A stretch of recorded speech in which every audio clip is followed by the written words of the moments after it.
என் பெயர் என்ன சத்யா. இன்று நாம் எதை பற்றி பார்ப்போம் என்றால் 9 வகையான மூலிகைகள். முதல் மூலிகை என்னென்னா கல்யாண முருங்கை இலை. இந்த இலையை நம்ம எதுக்கு பயன்படுத்துவோம்?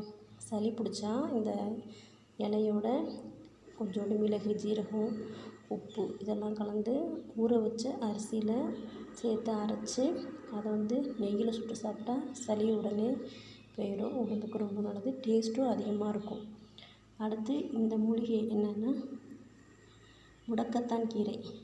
இந்த முடக்கத்தான் கீரையோட கொஞ்சோண்டு வெந்தயம் சேர்த்து அரிசியை தனியாக அரைச்சிக்கணும். இதை தனியாக அரைச்சி அதோட கலந்து உப்பு கொஞ்சம் போட்டு நைட்டு ஃபுல்லாக புளிக்க வச்சு அடுத்த நாள் காலையில் சாப்பிடும்போது சுவை மிகுந்ததாக இருக்கும். காரச்சட்டை வச்சு சாப்பிட்டா அருமையாக இருக்கும்.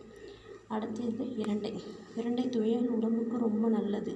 இந்த பிரண்டை துவையல் காய்ந்த மிளகாய் வறுத்துக்கணும், உளுத்தம் பருப்பு வறுத்துக்கணும், அப்புறம் கொஞ்சோண்டு பெருங்காயம், இஞ்சி, பூண்டு, உப்பு, புளி இதெல்லாம் வச்சு சேர்த்து அரைச்சி சுடுசாதத்தில் சாப்பிட்டோம்னா உடம்புக்கு ரொம்ப நல்லது. அடுத்து தூதுவளை. இதுவும் சளிக்கு ரொம்ப நல்லது. இந்த தூதுவளையை நம்ம கஷாயமாகவும் எடுத்து குடிக்கலாம், அல்லது வெந்நீரில் போட்டு இந்த இலையை போட்டு கொதிக்க வச்சு அந்த தண்ணியை வடிகட்டி குடிக்கலாம். உடம்புக்கு ரொம்ப ஆரோக்கியம்.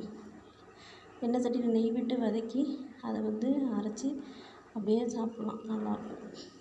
முள்ளெல்லாம் நீக்கிடுவாங்க. அடுத்து எல்லாருக்கும் தெரிஞ்ச வேப்பிலை. வேப்பிலை உடம்புக்கு ரொம்ப நல்லது.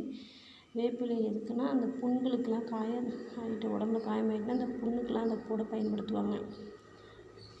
அடுத்து முசுமுசுக்கு இலை. வள்ளலார் கூட இந்த முசுமுசுக்கு இலையை சாப்பிட்டா ரொம்ப நல்லதுன்னு சொல்லியிருக்காங்க. இந்த முசுமுசுக்கு இலையும் துவையல் மாதிரி தான் அரைச்சி சாப்பிட்ணும். பிரண்டை துவையல் எப்படி அரைக்கிறோமோ அந்த மாதிரி துவையல் வச்சு சாப்பிட்லாம். அடுத்து வெற்றிலை. சளிக்கு உகந்த மருந்து. அந்த காலத்துலலாம் பிள்ளைங்களுக்கு நோய் ஏற்பட்டால் வெத்தலையில் கொஞ்சோண்டு தேன் தடவி அப்படி சாப்பிட சொல்லுவாங்களாம். வெற்றிலை உடம்புக்கு மிக மிக நல்லது. அதோடய சாறு கொஞ்சம் எடுத்து சளி இருக்கும்போது குடித்தா சளியெல்லாம் நீங்கிடும்.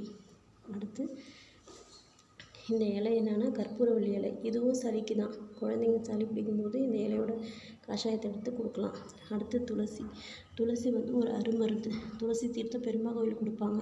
இந்த துளசியை அரைச்சி அதோட கஷாயத்தை எடுத்து குடிக்கும்போதும் சளி நீங்கிடும். அதனால் இந்த மூலிகையோட அருமை பெருமைலாம் தெரிஞ்சு நாம் இதை பயன்படுத்துவோம். குழந்தைங்களுக்கும் இதை சொல்லித்தருவோம். நன்றி, வணக்கம்.